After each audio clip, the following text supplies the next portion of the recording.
നമസ്കാരം. Raf talk ഫുട്ബോളിലേക്ക് അവർക്കും സ്വാഗതം. മാഞ്ചസ്റ്റർ യുണൈറ്റഡിൻ്റെ അവസ്ഥ. ഇന്നലെ ഇവിടെ ഒരു കഫേ പോയ സമയത്ത് അവിടെ ക്യാഷിലിരിക്കുന്നയാൾ വളരെയധികം സങ്കടം പറഞ്ഞു. ഞാനൊരു പഴയ റെഡ് ഡെവിളാണ്, ടീമിൻ്റെ അവസ്ഥ വളരെ പരിതാപകരമാണ്, അതിൽ വലിയ സങ്കടമുണ്ട് എന്നൊക്കെ പറയുണ്ടായി. നമ്മൾ കണ്ടപ്പോൾ വെറുതെ ചാനൽ കാണാറുണ്ട് എന്നുള്ളത് കൊണ്ട് അദ്ദേഹത്തിൻ്റെ ഒരു സങ്കടം പങ്കുവച്ചതാണ്. അപ്പോൾ യൂറോപ്പ ലീഗ് കളിയുണ്ട്, ആ മത്സരം വിജയിക്കും, യൂറോപ്പ ലീഗിൽ ഇത്തവണ പ്രതീക്ഷയുണ്ട് എന്നൊക്കെ അദ്ദേഹം ഒരു പ്രതീക്ഷ പറയുകയും ചെയ്തു. പക്ഷേ എന്താ സംഭവിച്ചത്? ഇന്നിപ്പോൾ അദ്ദേഹത്തെ വീണ്ടും കാണുമ്പോൾ എന്തായിരിക്കും റിയാക്ഷൻ എന്ന് എനിക്കറിയില്ല. വീണ്ടും പരാജയപ്പെട്ടിരിക്കുകയാണ് യുണൈറ്റഡ്. ആരാധകർ വലിയ നിരാശയിലാണ്, നിരാശയുടെ പടുകുഴിയിലാണ്. പക്ഷേ എറിക് ടെൻ ഹാഗ് പറയുന്നു, ഇല്ല, ഞങ്ങളെ ജഡ്ജ് ചെയ്യാൻ സമയമായിട്ടില്ല, ഈ മൊമെൻറ്റിൽ ഞങ്ങളെ ജഡ്ജ് ചെയ്യല്ലേ, സീസൺ കഴിയട്ടെ, സീസൺ കഴിഞ്ഞിട്ട് ജഡ്ജ് ചെയ്താൽ മതി എന്നാണ് ഇപ്പോൾ അദ്ദേഹം പറയുന്നത്.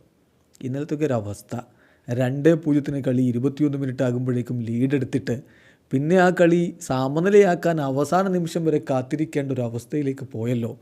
യുണൈറ്റഡ് ഈ അവസ്ഥയിലേക്ക് വീഴുന്നതിൽ തീർച്ചയായിട്ടും മുൻ യുണൈറ്റഡ് ആരാധകൻ എന്ന നിലയിൽ ഫെർഗൂസൻ്റെ കാലത്തൊക്കെ ആവേശത്തോടെ പിന്തുടർന്ന ഒരു ടീം ഈ രൂപത്തിൽ പോകുമ്പോൾ വലിയ നിരാശ ആർക്കായാലും ഉണ്ടാകും. എന്തായാലും ടെൻ ഹാഗ് ഇന്നലത്തെ കളിക്ക് ശേഷം പറഞ്ഞ കാര്യങ്ങൾ, ഞങ്ങൾ ഇപ്പോഴും ഒരു പ്രോസസ്സിലാണ്, ജസ്റ്റ് വെയിറ്റ്, കാത്തിരിക്കൂ, don't judge us now in this moment, judge us at the end of the season.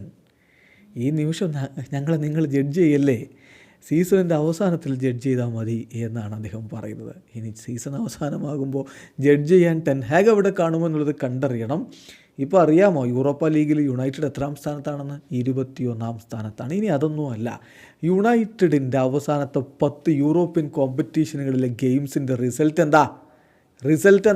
ഒരേ ഒരു വിജയമാണ്, ഒറ്റ വിജയം. കഴിഞ്ഞ 10 യൂറോപ്യൻ കോമ്പറ്റീഷൻ മത്സരങ്ങളിൽ 5 തോറ്റു, 4 സമനില, ഒരേ ഒരു വിജയം. അത് കോപ്പൻഹേഗനെതിരെ ഹോം മത്സരത്തിൽ വിജയിച്ചതാണ്. ഇതാണ് ടെൻ ഹാഗിൻ്റെ കീഴിലുള്ള യുണൈറ്റഡിൻ്റെ യൂറോപ്യൻ കോമ്പറ്റീഷനുകളുടെ റിസൾട്ട്. എങ്ങനെയുണ്ട്? വീഡിയോസ് എനിക്ക് ഫുട്ബോൾ ലോകത്തെ കൂടുതൽ വിശേഷങ്ങളുമായി റാഫ് ടോക്സ് വീഡിയോ എത്താം.